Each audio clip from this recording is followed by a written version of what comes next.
% hlut í matvöruverslun á landinu. Flestar verslanir Hagkaups og Bónus eru á höfuðborgarsvæðinu og hlutdeild þeirra í matvöruverslun þar 40 af 100. Framkvæmdastjóri Hagkaups neitar því að kaupin hafi verið gerð vegna þess að hörð samkeppni undanfarin misseri hafi verið fyrirtækjunum ofviða. Samstarfið sé tekið upp til að tryggja stöðu beggja fyrirtækja og búa þau sem best undir hugsanlega samkeppni frá erlendum aðilum með tilkomu Evrópska efnahagssvæðisins. Fyrirtækin verða rekin hvert með sínu sniði eins og fólk þekkir þau í dag og hvert undir sinni stjórn. Þannig að við verðum áfram í bullandi samkeppni innbyrðis og í keppnum hilli neytendana. En hverju hyggjast menn ná fram með þessari samvinnu fyrirtækjana? Já, við ætlum að ná fram þeirri stærð að við getum gert sameiginlega hagstæðir innkaup, til dæmis erlendis. Það er oft verið að tala um það að matvöruverð á Íslandi sé hátt, en þegar við komum út í hinn stóra heim þá erum við bara litlir kallar. Með því að taka höndum saman þá verðum við þó þetta miklu stærri sem nemur sameiginlega afl okkar og ættum að geta gert betri innkaup og útvegað íslenskri alþýðu lægra verð á þessum vörum. Hafa menn trú á því að eftir 1 ár eða 2, þegar jafnvel þessi keðja verður búin að þenja sig enn meir út, hafa menn trú á því að það verði jafn virk og grimm samkeppni á milli. Hver er reynslan erlendis frá það sem við höfum verslunarkeðjur? Eru verslanir innan sömu verslunarkeðju að keppa hvað varðar verð? Það er ekki. Þannig að því miður höfum við trú á að þegar til lengri tíma er litið, þá mun þetta draga úr samkeppni. Samkeppni, virk samkeppni, er eina trygging neytandans fyrir lágu vöruverði.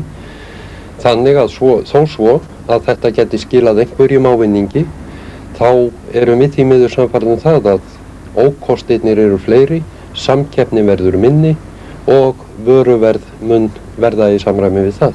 Jóhannes telur að ef lagafrumvarp samkeppni og ólögmæta viðskiptahætti væri orðið að lögum, gæti verið að samruni Hagkaups Bónus stangaðist á við þau. Víða erlendis sé miðað við að markaðshlutdeild sé ekki meiri en 25 af 100, en hér sé verið að tala liðlega 30% hlutdeild í matvöruverslun á landinu.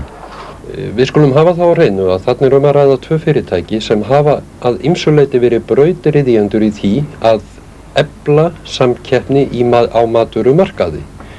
Nú fara þau saman í eina sæng, það dregur úr samkeppni og slíkt er ekki æskilegt fyrir neytendur.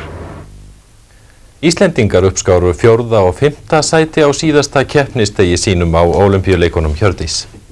Sigurður Einarsson varð 5. í spjótkastinu sem er besti árangur Íslendings í spjótkasti á Ólympíuleikunum, en Einar Vilhjálmsson varð 7. á leikunum í Los Angeles fyrir 8 árum.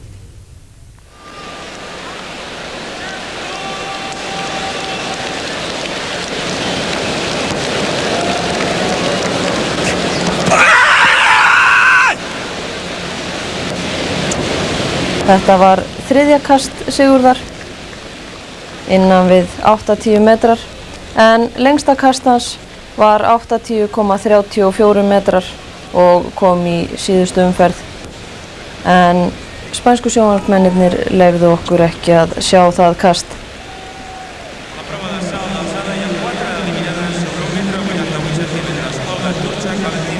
Sigurður einn af 5 kösturum með yfir 80 metra í dag, 80,34 metrar, lengsta kast og 5. sætið, en Jan Selesny heimsmethafi sigraði með 89,66 metra. Seppo-Reti varð annar og Steve Buckley 3. en þeir hafa allir átt heimsmet. Og Íslendingar léku bronsið í handboltanum í dag en mættu þar ofjörlum sínum.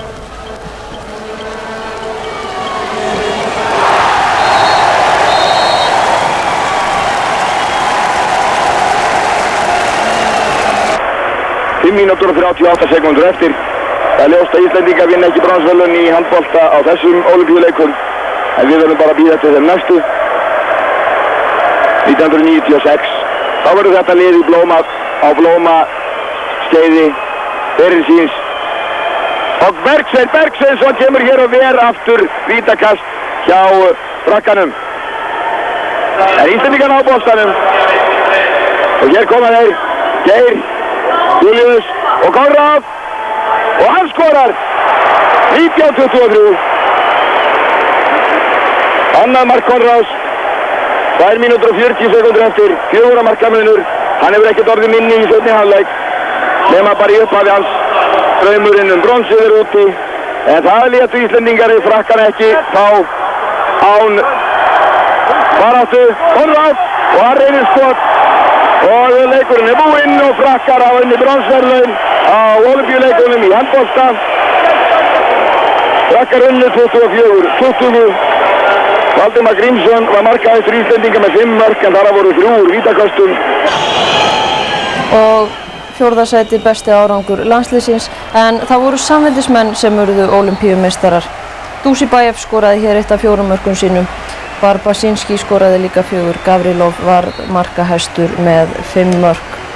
Og samveldismenn unnu Svía með 22 mörkum gegn 20 í æsispennandi úrslitaleik. En það féllu 2 heimsmet á frjálsíþróttavellinum í dag, bæði í boðhlaupum og Bandaríkjamenn settu bæði. Hér í 4x100 metra boðhlaupi, þar sem Carl Lewis geysist í markið, og Bandaríkjamenn settu síðan einnig heimsmet í 4x400 metra boðhlaupi núna rétt fyrir fréttir. Okkur voru rétt í þessu að berast myndir af því farþegar voru fluttir frá borði risaskipsins Queen Elizabeth II sem strandaði í nótt skammt undan Cape Cod í Massachusetts í Bandaríkjunum. Skipið var á leið frá Puerto Rico til New York það strandaði 12 mílur frá landi. Í fyrstu var talið að nær engar skemmdir hefðu orðið á skipinu en eftir að það komst af strandstað fyrir eigin vélarafli kom annað í ljós. Skemmdir urðu á þriðjungi af botni skipsins og talsverður leki komin að því. Farþegar eru nú að fara borð í ferjur sem sigla til eyja í nágrenninu. Það tekur inn vatn sem nemur 2-3 cm á klukkustund sem dælt úr því af nóðum en olía lekur nú úr því. Ekkert amar að þeim 1800 farþegum sem borð eru né heldur 1000 manna áhöfn. Á þessu svæði eru sandeyrar og sker sem hafa orðið mörgu skipinu skeinuhætt. Queen Elizabeth II 25 ára gamalt skip en samt meðal stærstu og glæsilegustu skemmtiferðaskipa heims. Útlit fyrir að golfvöllurinn í Korpúlstaðalandi verði ekki látin víkja í tengslum við uppbyggingu Errósafnsins þar. Golfáhugamenn á höfuðborgarsvæðinu hafa haft áhyggjur af því að golfvöllur Golfklúbbs Reykjavíkur við Korpúlstaði yrði látin víkja fyrir byggð eða rými vegna Errósafnsins sem fyrirhugað þar og búið að samþykkja áætlanir í borgarráði eins og við greindum frá í gær. Við erum nú að gera okkur vonur það að það verði hægt að samræma þetta vegna þess að það mikil áhersla lögð á það að hálfu áhugasamra golfiðkenda að þessi völlur verði hér.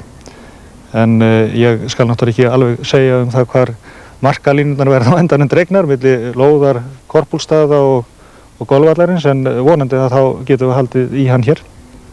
Júlíus, nú verðist það vera komið á daginn að hér eigi að vera golfvöllur áfram. Mikill áhugi fyrir því meðan golfmanna hérna? Alveg óhemju mikill áhugi og það okkar stærsti draumur að hér verði golfvöllur á númer 1, alveg á klassa. Og það myndi prýða þennan blessaða mann sem byggði nú Korpúlstaði og æskufólkið myndi njóta þess í ríkum mæli. Þetta okkar draumur. Mikið af fólki sem kemur hér að spila golf? Það geysilega mikið og dagbækurnar sýna það að það geysilegur fjöldi. 100 og annað 100 manns á dag. Það vaxandi vandamál í Evrópubandalaginu hvernig á að umgangast 11 tungumál í bandalaginu sem öll eiga að vera jafn rétthá. Þetta skapar lagaleg vandamál en einnig praktísk þar sem allt á að þýða á þau öll. Fyrr á þessu ári voru aðgerðir framkvæmdastjórnar Evrópubandalagsins gegn hringamyndun í efnaiðnaði dæmdar ólöglegar af Evrópudómstólnum í Luxemborg. Það var ekki vegna innihaldsmálsins heldur þess að úrskurður framkvæmdastjórnarinnar var ekki gefinn út á öllum 11 tungumálum bandalagsins, auk þess sem þýðingarvilla fannst í einu tungumálanna. Frá byrjun hefur enska verið það tungumál sem flestir í bandalaginu gátu talað og hefur verið mest notað í samskiptum. Franska kom lengi vel í öðru sæti sem hið gamla tungumál alþjóðamála þó að ekki tali frönsku nema 16% íbúa bandalagsins. Þeim sem læra frönsku bæði utan bandalagsins og innan fer þó stöðugt fækkandi. Samband frönskukennara hélt fund í Lausanne í síðustu viku og þar töldu menn að neyðarástand væri að ræða, enda það stefna Frakka að viðhalda frönsku sem alþjóðlegu tungumáli, en það verður sífellt erfiðara. Fjórðungur íbúa bandalagsins talar þýsku og verður nálægt þriðjungi þegar Austurríki gengið í bandalagið. 1986 komst þýsk stjórnvalda fyrir niðurstöðu að þeim færi ört fækkandi sem lærðu þýsku utan bandalagsins. Þá var ákveðið að styrkja mjög starfsemi Goethe-stofnunarinnar sem starfar að þýsku menningarmálum utan Þýskalands. Þá hafa Þjóðverjar farið í herferð í viðskiptalífinu til að gera fólki ljóst að hagkvæmt sé að kunna þýsku ef menn ætli að stunda viðskipti í Evrópu. Árangurinn þegar að koma í ljós með verulega aukinni þýskukunnáttu ungs fólks í bandalaginu og nágrenni. Ensku tala 700 milljónir manna sem móðurmál og aðeins mandarín kínversku tala fleiri. Í alþjóðlegum viðskiptum heldur því enska áfram að vera aðaltungumálið þó að þýska sé notuð í vaxandi mæli í Evrópu og í nýfrjálsum ríkjum sem áður voru í Sovétríkjunum. Yfirheyrslur standa nú yfir í máli danska ákæruvaldsins gegn 4 Færeyingum sem sakaðir stórfelld fjársvik í sambandi við kaup og smíði kolmunatogarans Heiðardrangs. Líkur á því að mennirnir verði sýknaðir hafa aukist eftir að 2 lykilvitni hafa staðfest framburð þeirra að einstakir ráðamenn landstjórnarinnar hafi vitað að eigið fé hafi ekki verið til. Línurnar í þessu máli tók að skýrast nú í lok vikunar þegar fyrirverandi lögfræðingur landstjórnarinnar og skrifstofustjóri færeyska lögþingsins voru leiddir sem vitni. Lögfræðingurinn sagði að hann hefði 4 sinnum gert alla dam lögmanni og öðrum ráðherrum grein fyrir að engin gögn væri til eigið fé og þess vegna hefði landstjórnin ekki heimil til að undirrita neinar ábyrgðir. Ábyrgðir voru undirritaðar samt sem áður og færeyska þjóðarbúið tapaði 1300 milljónum króna á togaranum. Lögfræðingurinn hvað þetta ekki hafi verið neitt einsdæmi, mörg skip hafi verið keypt án þess að tilskilin gögn lægju fyrir eigið fé. Þegar hann komst að raunum að togarinn Sverrir Ólason hafði verið keyptur með þeim hætti að landstjórnin hefði veitt eigandanum 35 milljóna króna vaxtalaust lán til að geta sýnt fram á eigið fé, sagði hann upp starfi sínu hjá landstjórninni. Skrifstofustjóri færeyska lögþingsins sem undirritaði ábyrgðir fyrir hönd landstjórnar staðfesti framburð lögfræðingsins í megindráttum. Líkur á sýknun í máli fjórmenningana hafa því aukist verulega síðustu daga. Spurningin nú þessi, ef sakborningar verða sýknaðir af ákærunni, hvar eru þá hinni sekuð? Böndin berast að stjórnmálamönnum sem reynt hafa að útvega kjördæmum sínum togara með öllum tiltækum ráðum. Hvort höfða eigi mála hendur þeim, hver eigi að höfða það og hvernig reka skuli slíkt mál eru spurningar sem fáir treysta sér til að svara. Eftirlitsmenn á vegum Rauða krossins fá að grandskoða fangabúðir í Bosníu þar sem múslímar og króatar eru í haldi. Fullyrt að vannærðir og lemstraði fangar hafi verið fluttir burt áður en fréttamenn heimsóttu fangabúðurnar í Ómarska. Fulltrúar Rauða krossins í Belgrad sögðust að fengi heimild Radovans Karadzic, foringja Serba í Bosníu, til þess að heimsækja 12 fangabúðir í Bosníu-Hersegóvínu þar sem grunuleikur á að fangar hafi sætt illri meðferð. Sá hængur þó á þessu að ekki verður byrjað að kanna búðurnar fyrir á miðvikudag svo að fangavörðunum gefst ráðrúm til þess að flytja grátt leikna fanga á brott.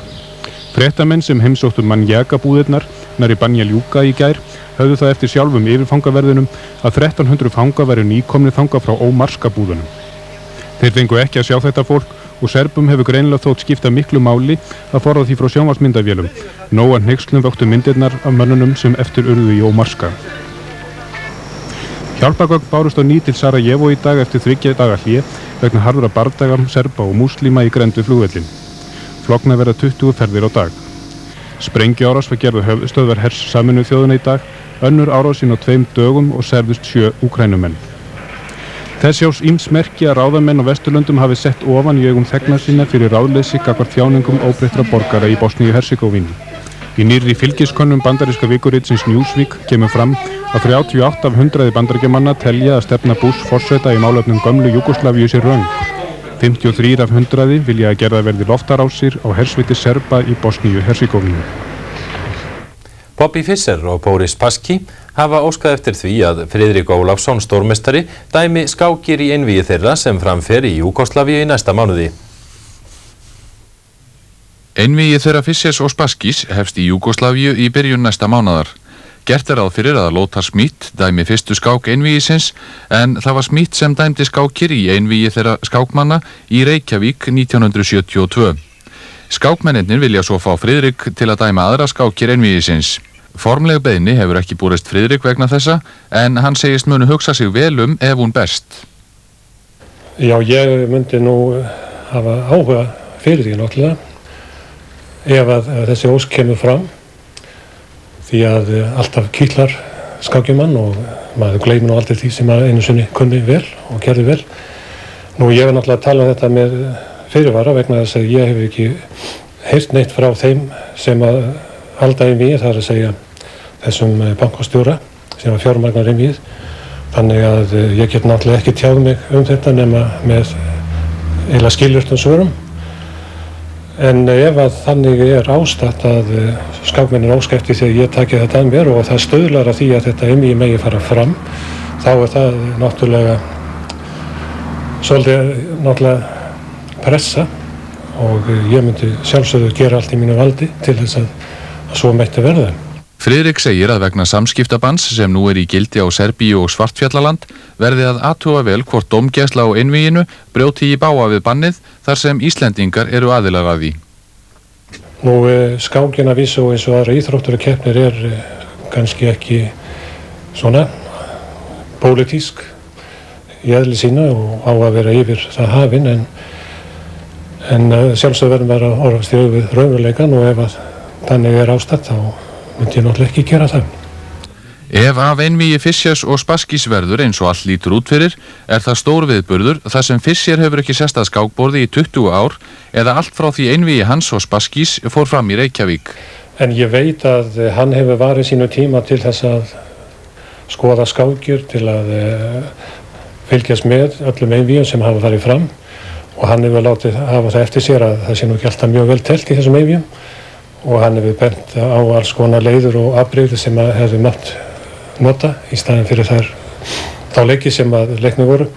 Þannig að ég veit að hann er alveg í fínu formi og ég hugsa að myndi ekki valda neinum vonbrigðum aðdáendum sínum ef hann kemur fram núna sem hann allir vona svo sannarlega að geri.